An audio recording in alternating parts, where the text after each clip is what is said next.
안녕하세요. 오늘도 혼자 떠드는 방송. 그래서 방송 이름을 바꿔야 할 것 같습니다. 밤을 잊은 그대에게. 이제 저작권이 있어서 음악 방송을 할 수가 없고, 오늘도 이런저런 이야기를 해보도록 하겠습니다. 자, 동물 진료비 이야기를 한번 해볼까요? 동물 진료비는 왜 비쌉니까? 간단한 답입니다. 보험이 없어서 그렇습니다. 예, 여러 기업에서 이제 사보 그런 보험을 만들긴 했었는데 가입률이 너무 낮다 보니까 들어가는 돈에 비해서 혜택이 별로 없고 그래서 가입률이 그렇게 높지는 않아요. 그래서 이제 고가의 그러니까 어떤 큰 질병이 생겨서 수술을 해야 된다거나 진료해야 되는 기간이 늘어나게 되면 진료비도 굉장히 많이 내게 되는 경우들이 생기게 되죠. 근데 요새는 사실 의사도 마찬가지거든요. 우리가 이제 생명을 다루는 응급의학 혹은 외상센터 혹은 외과 이런 곳에는 이제 의사들이 많이 부족하다. 그리고 지방에서도 많이 부족하다. 이렇게 이야기가 되고 있는데 그 부족한 이유는 예를 들어 생명을 살린다는 건 쉬운 게 아니잖아요. 그래서 수술하는 과정이나 혹은 그 이후에 예후가 안 좋아서 사망을 한다거나 그런 경우들이 생겼을 때 그 의사와 병원에는 큰 부담일 수밖에 없기 때문에 선택하지 않는 거죠. 근데 그걸 강제로 시킬 수는 없잖아요. 그래서 이제 몇몇 의사분들은 그 일을 계속 하고 계시지만 혼자서 많은 양의 수술을 하셔야 되고 또 중간에 또 학생들도 가르쳐야 되고 굉장히 힘든 직업이더라고요. 수의사도 마찬가지일 것 같아요. 힘든 직업은 계속 힘들고 그리고 이제 병원마다 왜 그렇게 진료비의 차이가 크냐라고 한다면 몇 가지는 이제 진료 수가를 이제 맞추려고 하고 있는 것 같은데 이제 질병이라는 것은 연구가 될수록 더 많이 발견이 되는 거거든요. 그래서 반려동물 관련해서 연구가 늘어나다 보니까 그런 것들을 빨리 질병을 찾아내고 치료하는 것이 그러려면 고가의 장비나 이런 것들이 필요하고 그래서 고가의 장비를 들여와서 치료하게 되면 진료비가 또 비싸지고 이런 측면들이 좀 있습니다. 그래서 보험을 만든다라고는 하는데 그래서 쉽지는 않을 것 같아요. 그리고 이제 돈을 내는 거잖아요. 우리도 의료보험을 내고 거기에 따라서 혜택을 받고 있는 건데 반려동물에게도 그런 보험료를 반려동물 키우시는 분들의 보험료를 내고 하게 되면 그것을 또 관리하는 부처에서 또 그걸 관리를 해야 되고 또 뭐랄까 그런 측면이 관리를 해야 되는 공무원이 또 필요한 거고 또 이제 돈을 내라고 하는 것에 대해서 되게 민감하셔가지고 세금 반려동물 세금 이런 거 또 이제 고려를 하려고 했는데 사람들이 이제 하도 언론에서 뭐라고 하니까 세금만 걷어간다라고 하니까 그거는 고려할 수도 없는 문제인 것 같아요. 예, 그리고 원래 요새는 이제 반려동물 관련한 관심들이 많이 늘어나고 있는데 그 관심만 늘어난다고 좀 이상한 게 정부가 해야 되는 역할인가? 이런 생각이 들 때가 있어요. 선진국일수록 정부가 하는 역할은 좀 적고 그러니까 기본적인 법률을 만들고 그것을 단속하고 관리하는 역할만 하고 상당수의 일들을 시민단체들이 하고 있거든요. 그러니까 유럽 같은 데는 동물원 같은 데도 막 NGO가 해요. 그러니까 NGO의 역할이 우리랑은 되게 많이 다른 거죠. 우리는 무슨 일이 있으면 정부 부처에서 이 일을 해결하라 이런 주장을 쉽게 하는데 글쎄요. 정부 부처보다 조금 더 전문적인 기관들이 나타나게 된다면 그 기관에서 하면 되죠. 시민들이 그 시민단체를 지원을 하면 오히려 그 비용 면에서 더 절감이 될 수 있거든요. 그러니까 한 명의 공무원을 그 고용하기 위해서 내는 세금보다 전문적인 역할을 하는 사람들이 모인 곳에 그 돈을 투자하면 더 좋은 효과를 낼 수도 있습니다. 그렇게 생각해요. 그래서 모든 걸 정부가 다 해결해야 된다고 생각하지는 않는데, 이상하게 우리나라에서는 정부에 대야 되고 다 해결하라고 이제 하죠. 그러면 정부 부처도 공무원들이고, 그 공무원들은 감사를 되게 많이 받아요. 그러니까 시스템 자체가 열심히 일하는 공무원들이 승진하고 그러지는 않거든요. 그러니까 어떤 면에서 보면 효율적인 기관인데, 또 어떤 면에서 보면 어떤 일을 해결해 나갔을 때는 비효율적인 측면도 있어요. 그래서 오히려 전문적인 그 단체들이 같은 걸 만드는 게 좋지 않을까, 이런 생각이 듭니다. 그러나 어떤 사회든지 빨리 변하진 않아요. 그리고 빨리 변하는 사회가 반드시 또 혁명적이지도 않은 것 같아요. 점진적으로 발전하는 게 더 건강할 수도 있고, 뭐 그렇게 생각합니다. 그래서 큰 기대감을 가지고 있지는 않습니다. 오늘은 이제 그 중간고사 끝나고 이제 채점을 하고 있는데, 채점을 저는 항상 주관식으로 내거든요. 왜냐하면 이과계통의 학생들은 굉장히 많은 걸 외워야 되거든요. 그래서 이제 외워서 그거를 쓰고 그렇게 시험을 보는데, 윤리라는 과목을 가르치다 보니까 이거는 자기가 한번 자기의 생각을 지식으로 먼저 생각해 본 다음에 논리적으로 한번 써본다 라는 것은 인생에서 큰 경험인 것 같아요. 그래서 힘들지만 그렇게 하고 있습니다. 그리고 이제 채점하는데 거의 일주일 걸려요. 그래도 뭐 읽어보면 재미있습니다. 열심히 잘 듣는 것 같아요. 열심히 듣고, 어떤 학생들은 거의 만점 짜리도 있어요. 거의 강의를 귀를 쫑긋하고 열심히 들었던 것 같아요. 확실히 그 동물에 대한 관심사가 그 지금 젊은 친구들한테는 조금 더 많은 것 같아요. 그 단순히 어떤 질병을 뭐 연구하고 이런 것 이상으로 동물에 대한 많은 애정을 갖고 있는 친구들이 이제 곧 수의사가 된다고 하니까 좀 도움이 됐으면 하는 생각에서 이런저런 이야기를, 사실 별로 좋은 얘기 아니고 희망적인 얘기는 아니고, 막 그 수의사가 겪게 되는 딜레마, 이런 이야기들을 주로 많이 했거든요. 많은 딜레마가 있죠.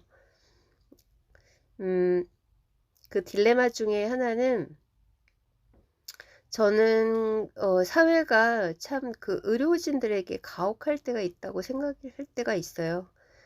그러니까 적은 돈을 들여서 병을 고쳐야 한다. 그러니까 너는 사명감으로 일하는 직업 아니냐, 이런 생각이 좀 있다 보니까 뭐 많은 불만들을 가지게 되거나 뭐 이런 경우들이 있어서 많이 힘들어하는 친구들도 있어요. 일을 하다 보면.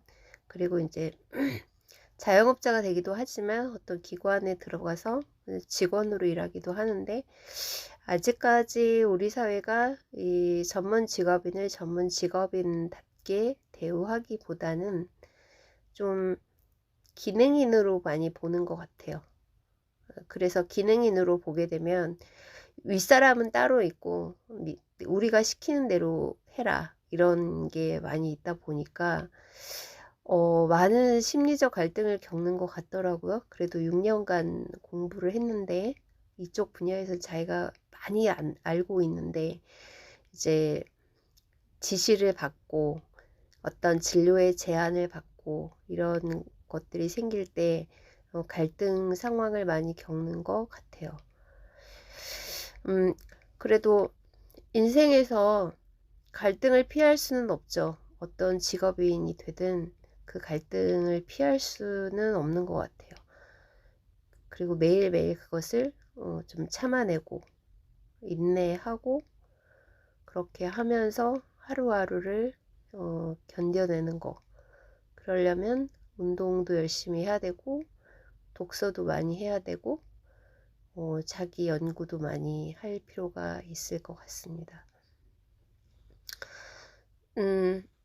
뭐 그냥 생활인으로 월급 받고 그냥 저냥 살아갈 수도 있지만 그래도 뭔가 세상을 바꾸고 싶어 하고 그렇게 바꾸고 싶어 하는 세상을 원한다면 결국엔 자기도 뭔가를 해야 되잖아요. 근데 그런 거 하는 것이 쉽지가 않습니다. 굉장히 힘들어요.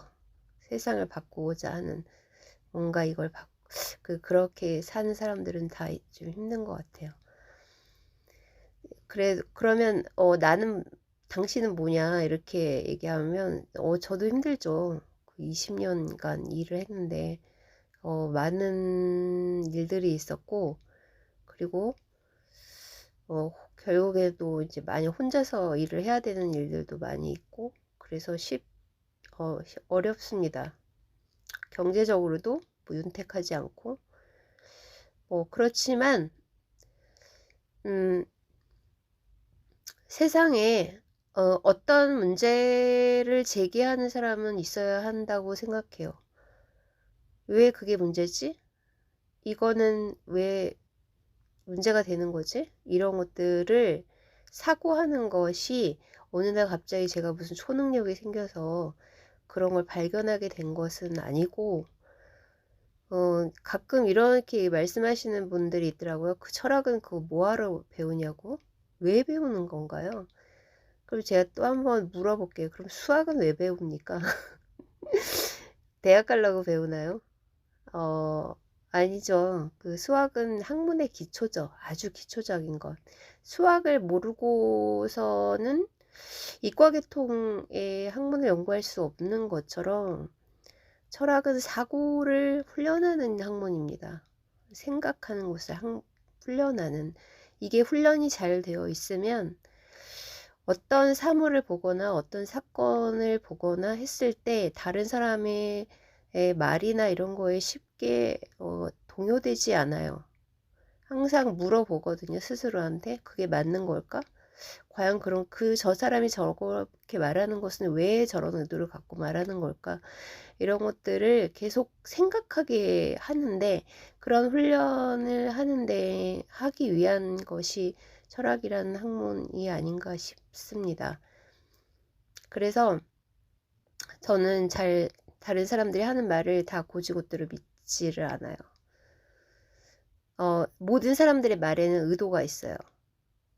그 의도가 좋은 것이든 나쁜 것이든 왜곡된 것일 수도 있고요. 그것을 간파해내는 능력. 이런 거를 막 얘기를 하면은 사람들이 저더러 아니 뭐 무슨 심리학 공부했어요 이렇게 물어보시죠. 아니요, 저 심리학 공부는 책 좀 읽었지 뭐 잘 몰라요. 그냥 그런 것이 습관화가 되어 있는 거죠. 그래서 철학은 약간 그런 경향이 있어서 이것을 뭐 학문적으로 연구하는 사람들은 소수밖에 없고 그렇지만 대학생들이거나 뭐 이런 고등학생이거나 어느 정도 사고가 종합적으로 할 수 있는 나이가 되면 의무적으로 좀 할 필요는 있다고 생각해요. 교양 수준에서는 다 배워야 하지 않을까. 외우는 그런 게 아니고 그걸 생각해 보는 거 있잖아요. 그게 없다 보니까 학생들 대부분이 질문이 없고 토론하는 걸 하라 그러면 잘 못해요. 자기 생각을 드러내는 것에 대해서 굉장히 부끄러워하고 내 생각이 다른 사람에게 들키면은 안 된다라는 게 깊숙이 있는 것 같고 뭐 그렇습니다. 그러나 말하지 않으면 토론할 수 없고 토론을 계속 하다 보면은 뭔가 접점은 생기거든요. 그런 걸 위해서 필요한 것 같고, 그리고 역사 같은 경우에는 이거는 글쎄요, 완전히 뭐랄까, 학문적으로 정립이 된 어떤 것, 완전히 이것은 진리다라고 결정이 된 것을 제외하고는 상당히 논란이 많은 일들이 있습니다. 그게 현재에도 사람들에게 많이 있어요. 그래서 그런 거는 누가 주입을 하고 받는 그런 걸로 하면 안 될 것 같아요. 여러 가지를 가르쳐 주고 이런 논쟁도 있고 이런 논쟁도 있는데 그걸 어떻게 받아들일지에 대해서는 각자에게 좀 열어놓는 그런 교육이 좀 필요하지 않을까 생각해요.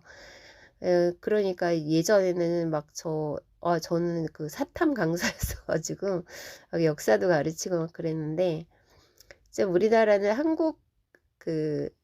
이게 제가 7차 개정된 이후에 사탐을 가르쳤기 때문에 국사는 필수 과목이 아니에요. 그리고 이제 문과 학생들은 이제 여러 사탐 과목 중에서 이제 2개를 네 개인가? 골라가지고 이제 시험을 봐야 되거든요. 근데 이제 근현대사 같은 게 좀 쉽기 때문에 많이 선택을 해요. 근데 그 중에는 글쎄요, 논란이 되는 것들도 꽤 많이 있거든요. 그리고 세계사는 외워야 되는 것이 많아서 대부분 선택을 안 하죠. 어렵다고 생각하기 때문에. 근데 제가 지나고 나서 생각해 보니까, 야, 왜 세계사를 안 가르칠까? 이게 되게 좀 아쉬워요. 아쉬운 이유가, 이제 우리나라가 이렇게 한 나라에 이렇게 쇄국해서 살지 않잖아요. 그리고 이제 여러 나라와 교류하고 전 세계적인 단위에서 움직여지는 게 많고, 그리고 저는 이제 기사 같은 거 많이 보거든요. 왜 그걸 보냐면 우리나라와 같이 연결이 되어 있는 여러 나라들이 있고, 그 나라들에서 벌어지는 일, 이런 것들을 해석하는 게 되게 재밌더라고요. 근데 저는 제가 세계사를 좋아했기 때문에 되게 이것저것 공부를 많이 했는데, 요새 학생들은 그런 거를 의무적으로 가르치지 않기 때문에 그런 걸 보면 어떻게 해석을 해야 될지 잘 모를 것 같아요. 그래서 이거는 반드시 필요한 거 아닐까? 그렇게 하지 않으면 누군가가 하는 이야기를 그냥 흡수해서 그게 진리인 것으로 생각하고 잘못 행동할 수도 있고 그렇지 않을까 싶습니다. 그리고 또 하나 아쉬운 거는 요새 학문은 문과이과가 없는 것 같아요. 그래서 제가 되게 좋아하는 학자가 있는데, 책이 어디 갔지? 여기 있다.